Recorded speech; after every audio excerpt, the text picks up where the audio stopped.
everybody, this is Tracy here with another edition of A View from Tracy's Point, and we are here for our Queen Sugar Chat.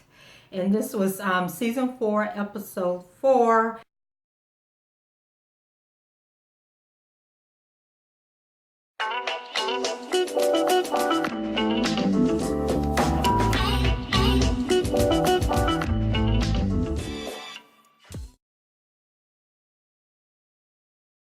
And Queen Sugar continues to bring it. I mean, the fallout from Nova's book just keeps getting bigger and bigger and bigger. But it seems like we may be at a turning point where, even though everybody's still mad at Nova, I think the revelation that came out in this week's episode may be the turning point to kind of bring the siblings back together. Not sure if Aunt Vi gonna make it back to reconciliation, but Charlie and Ralph Angel may, after they get over this hump, they may be able to forgive Nova. But let's go ahead and get into this episode. And you guys, if you're new to my recaps, I lump each character's storyline together instead of trying to go down the sequence of the episode. So the only friend that Nova has at this point is Micah. So the show opens up with her and Micah, and they're talking, and she's telling Micah about, she's going to do the book signing for her book, and that she invited the family, but she's not sure if anybody is going to come. And so Micah can't believe that everybody's is giving Nova the cold shoulder and treating her this way. So I'm thinking Micah didn't read the whole book, because I don't know how he could have read that whole book and not understand why everybody is upset with Nova. So Nova's still trying to be positive, and so she tries to compare her situation to when Davis was going through the whole scandal with the Molina lady, and how it took everybody some time to come around and welcome Davis back and forgive him.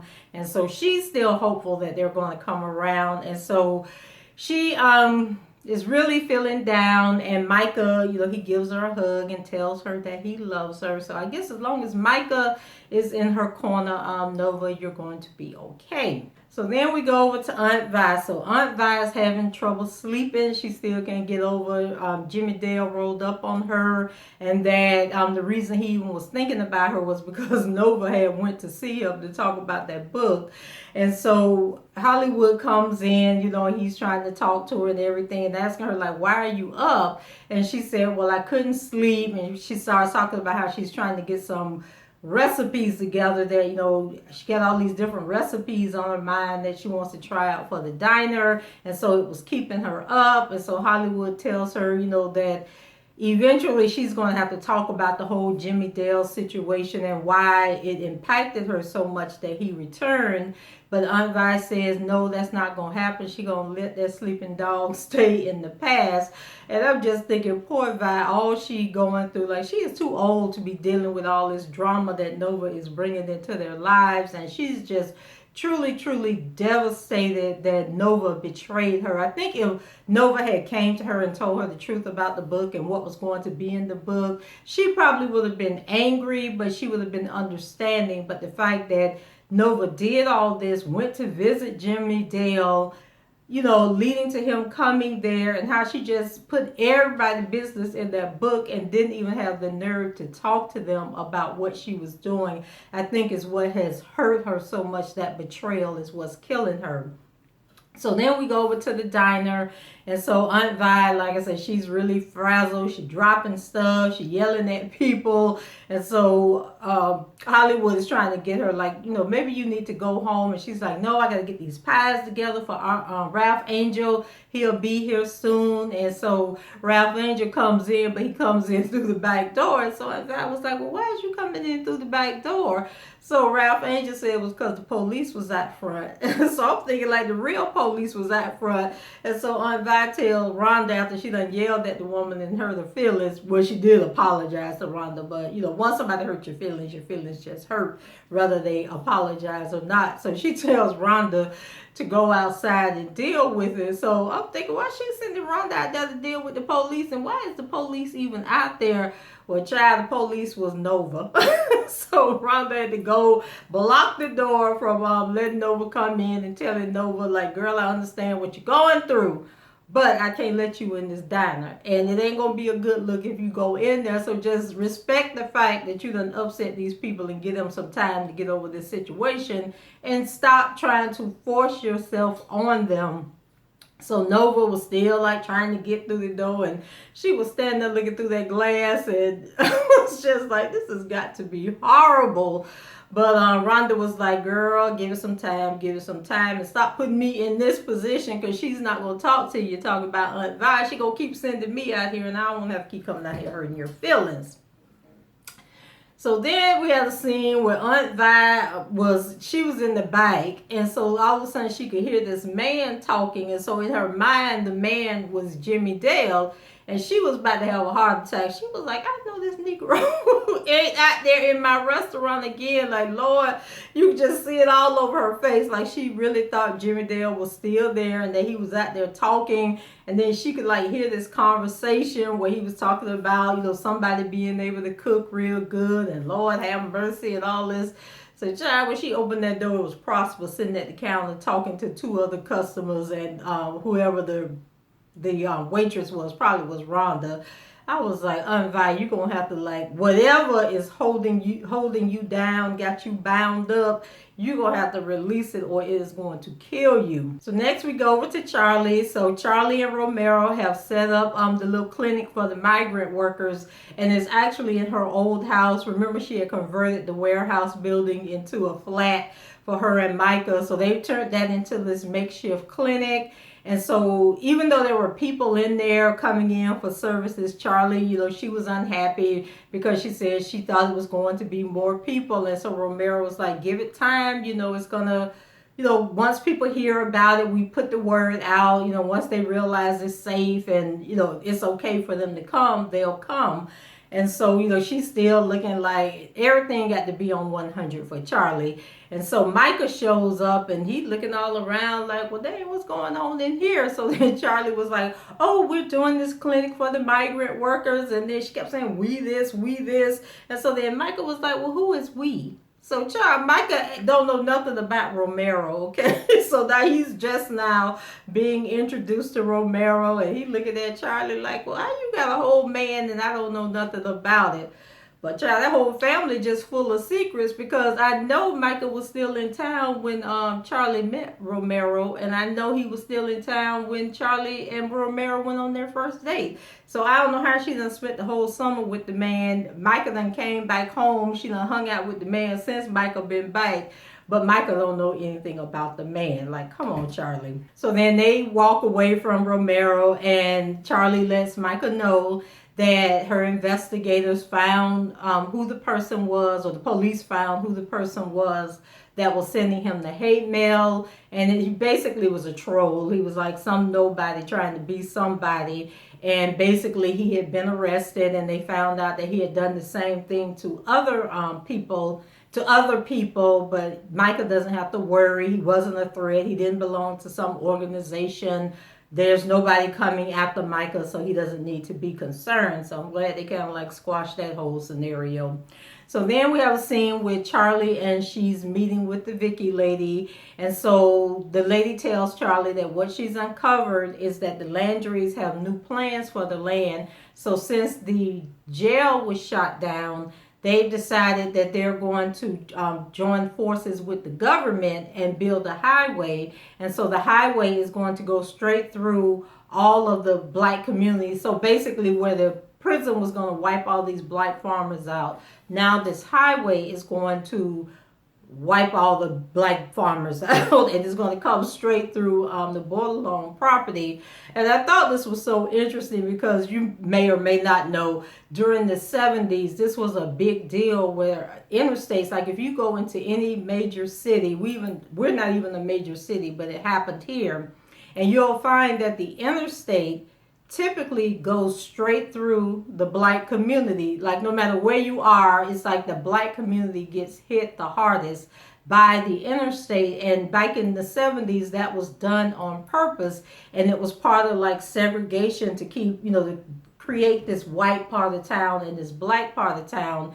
And because usually in the black part of town there's lower property and housing values, and so they can do eminent domain and take those properties, and because they know that the people that live there don't have the finances or the resources to fight the government to keep their property. And actually where the interstate goes through in our city, there was this street, it's 22nd Street, and they call it the Deuces. And so the Deuces was like a thriving black business. It was like the first black people that came to St. Petersburg. They actually came to work on the railroads, and then they decided to stay and build like a community. And so 22nd Street was one of those communities for black people. And then we had a place called the Gas Plant area, and then Methodist Town. And so all three of those communities have just been demolished. And so the Deuces was demolished by the interstate, and then the Gas Plant area and Methodist Town were demolished when baseball came. They, just bulldozed over those two predominantly black neighborhoods, and were like communities that had black businesses, the doctors, the lawyers. We had like our own grocery stores, our own, meat markets, like anything that you needed that you would go to any other store for. They had that in these black communities, and they just got wiped away. And so I don't know if this is still going on today, but they're bringing this into the Queen Sugar story, and it is a very important part of our black history if you're trying to understand how we end up with these segregated cities.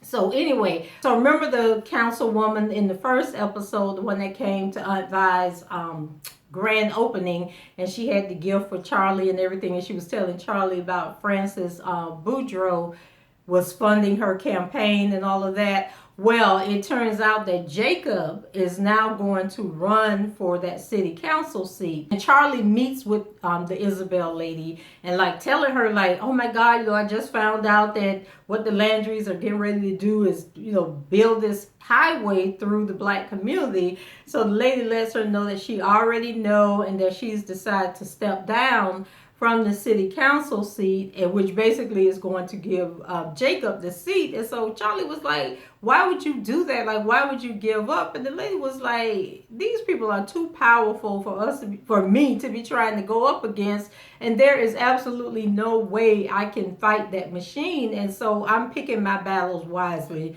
and I am stepping down. So then Charlie was like, well, I'll help you with the campaign. And the lady was like, it's more than money, okay? And I mean, like, we don't have that kind of money to fight these people. And so my decision is made. I am stepping down. So, child, y'all know Charlie always got a plan. So next thing we do, Charlie done rolled up on Frances Boudreaux out there on her plantation when she out there having champagne on the lawn with her socialite friends. And so Charlie comes up, and so she's like, oh, Charlie, I saved a glass for you. So here comes this black butler. Just like, are they still doing this in New Orleans? Is we still carrying on like this? So they got this little young black man out there bringing Charlie this champagne with his gloves on and everything. And I mean, it was just like a scene out of Underground. Like, come on now. So anyway, Charlie confronts Frances about this whole thing. And so Frances tells Charlie, like, girl, listen, you're not one of them, you one of us. Okay, and there's enough money to be had by everybody. And Charlie's like, it's not about the money for me. And she was like, girl, I read your sister book, okay? And you are a cold-blooded capitalist.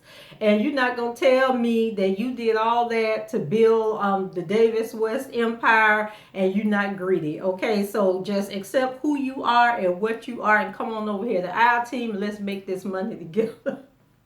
But Charlie was like, no, I'm not going to do it. I'm not going to sell my people out. And honey, how about that woman told Charlie that 40 years ago, she would be lucky to be cleaning her toilets. And now she walking up on her damn property like she thinks she owned the place. But she better get herself in check and find out, and figure out what it is she really want to do.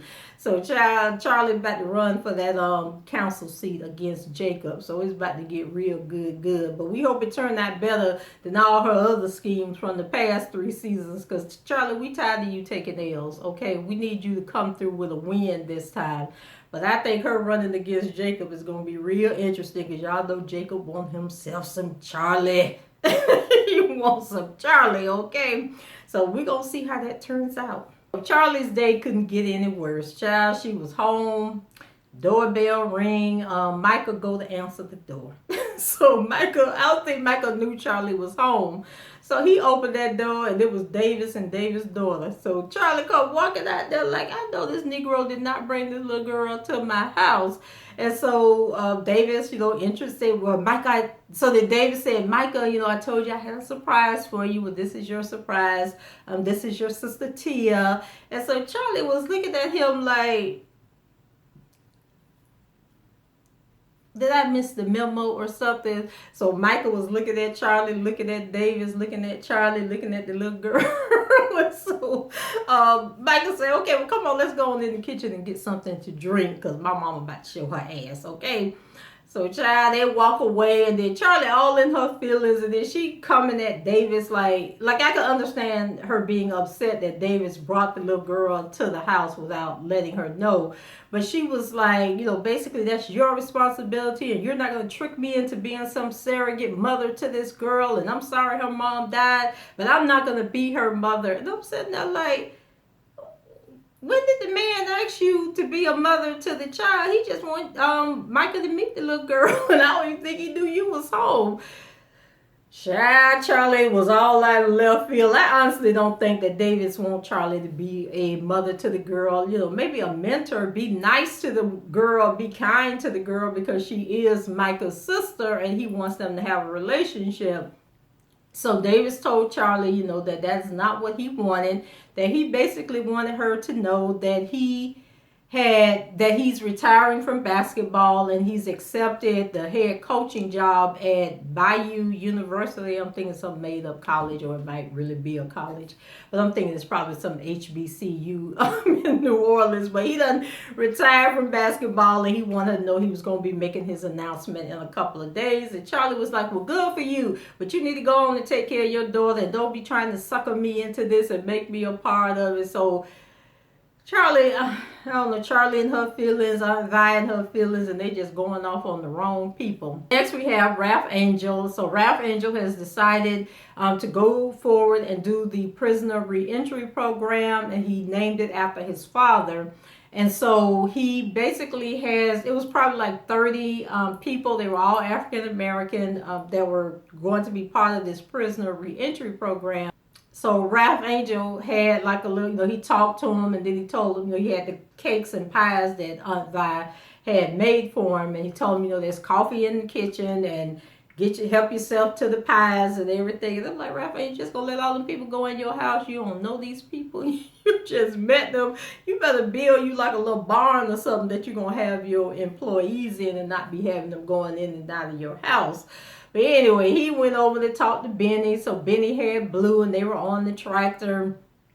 And Benny was teaching Blue how to ride the tractor. And I'm glad that Blue has somebody in his life that's teaching him how to do manly things. Because Ralph Angel be picking the boy up, just babying the boy, and to get into some ruggedness and little boy things. And so Benny, so Ralph Angel comes over, and he looked like he was feeling kind of jealous that Blue was having a good time with Benny. So he tells Blue to go in the house with all the 30 people he done sent in the house. So then Benny, asks Ralph Angel if the story is true. And so Ralph Angel was like, what story? So he said, about Blue. And then Ralph Angel looking all confused, like, what are you talking about? And then he said, well, I heard Blue's not your son.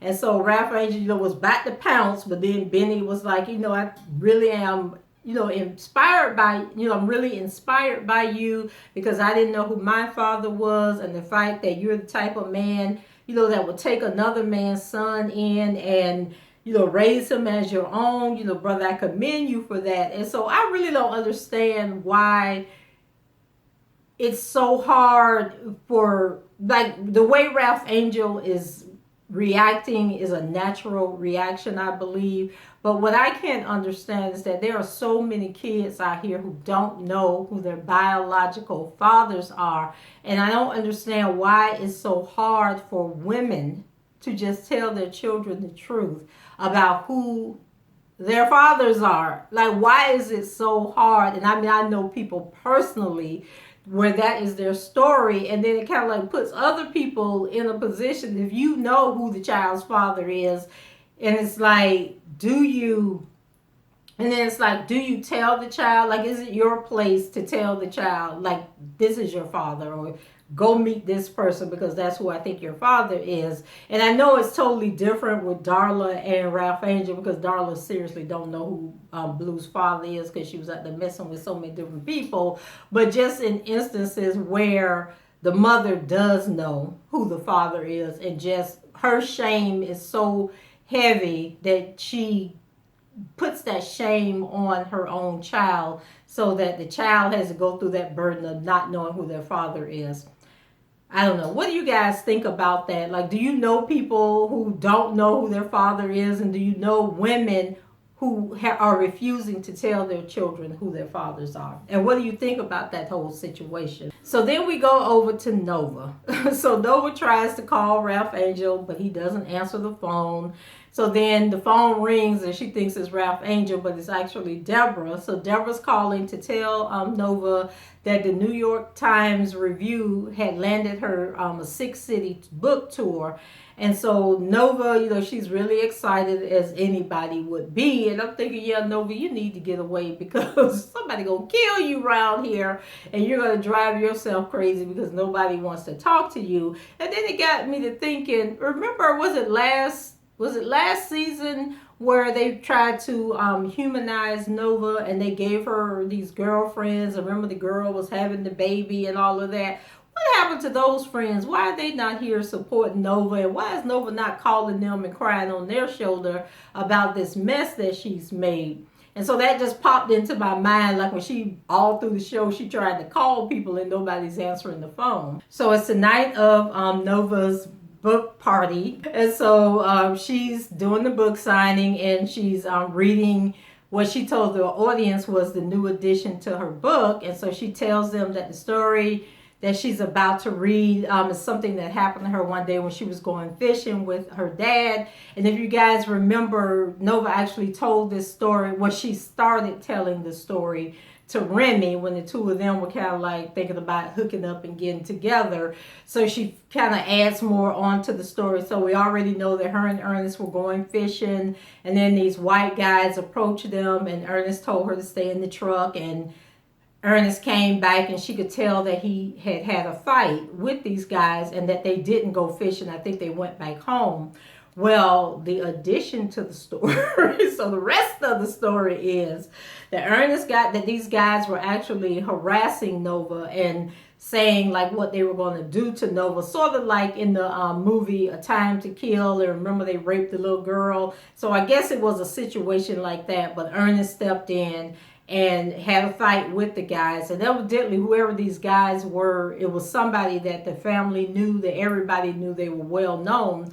And so Nova goes on to say that she used to like to run through the sugar cane fields late at night. And so one night she had been out running through the fields, and as she returned, she saw Ernest out in the distance, and he was digging a hole, and that there was something in some black plastic bags, or it was wrapped in plastic, which obviously the way she was describing it, it was that it was bodies, but she didn't come out and say it. And so she said that she saw him like roll whatever it was over into the hole and then cover the hole up.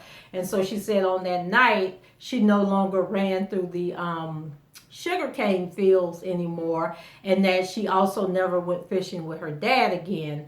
And so I'm like, Nova, when Aunt Vi finds out that you done told this out here telling people that Ernest might be done killed some people and buried them on that farm, she is going to show enough kill you, okay? So like, Nova, you doing too much. You doing too much. And so at the end of the talk, the camera pans around and then we see the seats that would have been her family. They were still empty, so none of them came. And so then Nova's sitting at the table where she would sign the books at, and who walks up but Miss Chantal. So Chantal then came to town to see about Nova because she know everybody mad at Nova about that book. And so, she trying to be a friend and also trying to come on to Nova and talk about can she come over. And so I don't trust Miss Chantal because Miss Chantal was acting like she was trying to get some dirt on Nova, get something on Nova that she can probably sell to the tabloids or something and really embarrass Nova and derail Nova's career. So Nova was like, okay, I'm good, thanks for the offer. And then Chantel bends over and kisses Nova on the lips, like not a pet friend, I'm happy to see you, but kissed her like, yeah, we used to be lovers. And I'm sitting there like, do people really do this? Like, you gonna do this at this woman's book signing? And then I was thinking, like, did she mention Chantal in the doggone book at all? Like, did she talk about their relationship? Is that why Chantal is back? Because Nova didn't mention her and she want to make sure that people know that she was once part of Nova's life? Like, I'm not understanding what was the whole purpose of Chantal coming back on the show. So we know she coming to bring some drama. So later on that night at home, Nova calls Chantal. She's feeling all lonely and in her feelings because nobody wants to talk to her. So she calls Chantal to tell her that she wants to take her up on her offer. But then all of a sudden, Chantal flips the script and then basically tells Nova she hasn't changed or anything. Like, you know where I'm at. If you want to see me, you can come to where I'm at. I'm not leaving where I'm at to come out there to you. Like, you're crazy. And so then Nova was like, okay, well, forget about it. I changed my mind. I want to come see you. I'm like, Nova, you about to become famous. You got to watch people from your past, girl, because they be coming to bring you down. So then we had a little quick scene with Darla and the new guy that she's dating. And so I think he was at her place, or she might have been at his place. But anyway, they had a record player. So I don't know where they pulled this record player out from. But he wanted to play some songs for Darla. So he puts on this oldie but goodie. And Darla gets up and they dance together. And that was pretty much their whole scene. But then later on, Darla pulls out Nova's book. She done went and got her a copy of that book. And she starts reading it. And honey, she started reading that book, and Nova was giving graphic details about that day that they found Darla in the crack house. And I mean, she was being graphic with it, okay? And so Nova knows she was dead ass wrong for that. So Darla rolled up on Nova real quick. So everybody rolling up at Nova's house, and Nova just opened the door. You would think by now she would be looking through the peephole to see who out there. But she opened that door, and Darla let her have it. And so they were going back and forth. I remember I was saying in one of my previous recaps that when people are confronting Nova about that book, Nova isn't being empathetic to what they're feeling. Like, it's like she has been programmed with these talking points. And so she's telling Darla that, you're going to be an inspiration to people. Blue needs to know the truth. I'll help you tell him the truth. And she's just going on and on and on. Like, Darla really wants her help. Darla wants you to hear what she's saying. So Darla points out to her that Blue, he's going to go to school or something, and people are going to be talking about this, and he's going to hear about it. And, that's not Nova's place to be telling her story to her son or to the rest of the world. And so she told Nova that what she did was wrote about stolen memories. Like, you stole my memories. These aren't your memories to be telling. Like, these are mine, and you stole them and you wrote about them. But Nova just don't seem to be getting it at all. And that scene got me to thinking, like, Nova telling everybody else business, but I'm wondering if there's a chapter in that book where Nova talk about how she had that affair with Calvin, the white police officer who was married.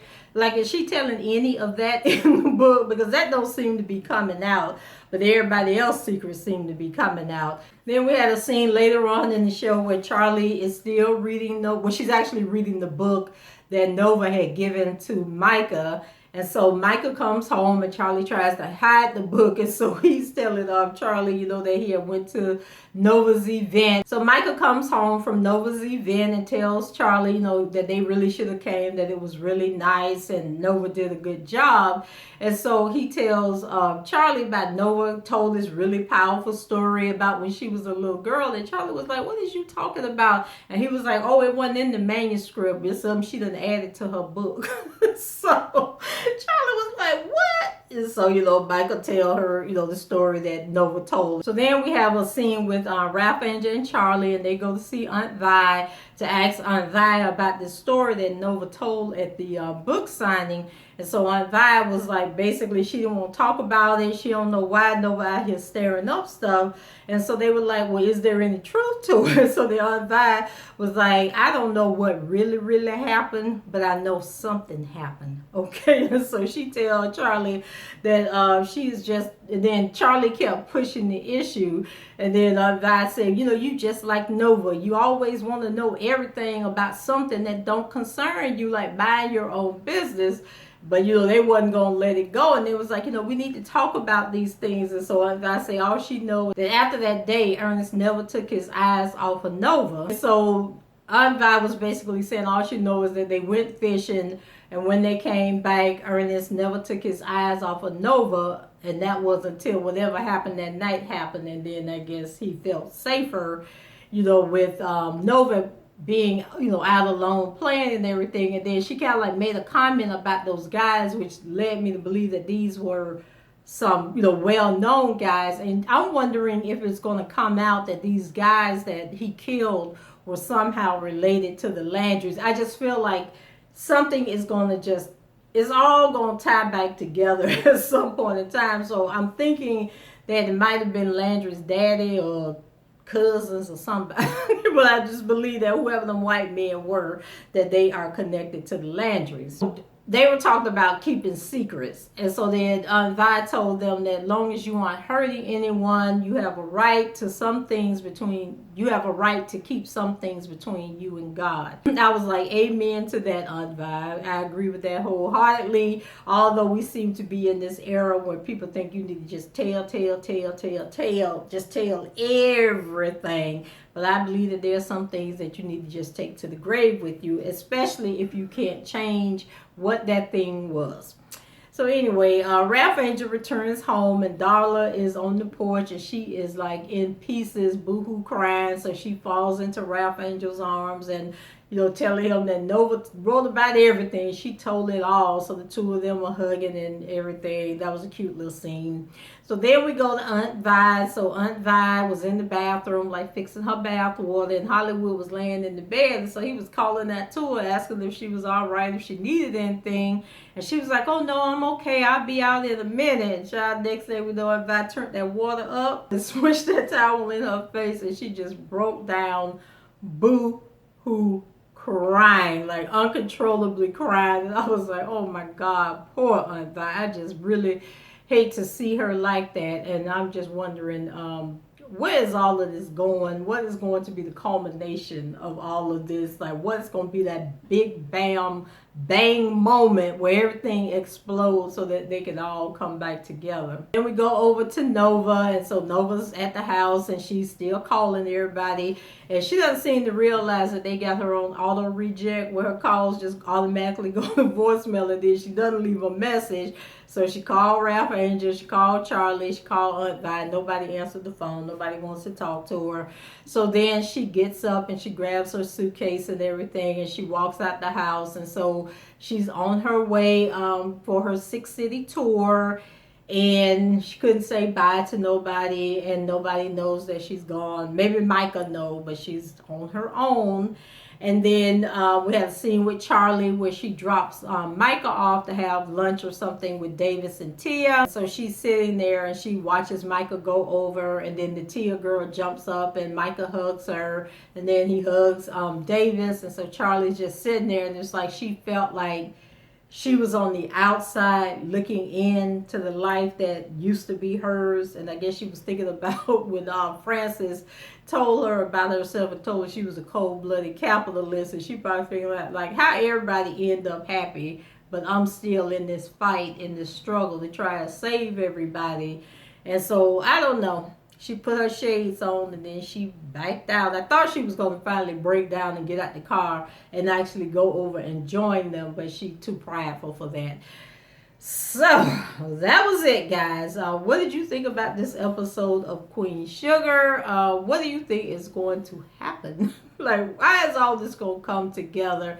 This is by far, I think, the best season they've had yet. It's obvious they have new writers, and I'm enjoying it. And maybe because it's the writer in me that's enjoying it, but I think it's really good, and I just want to see how this is all going to end.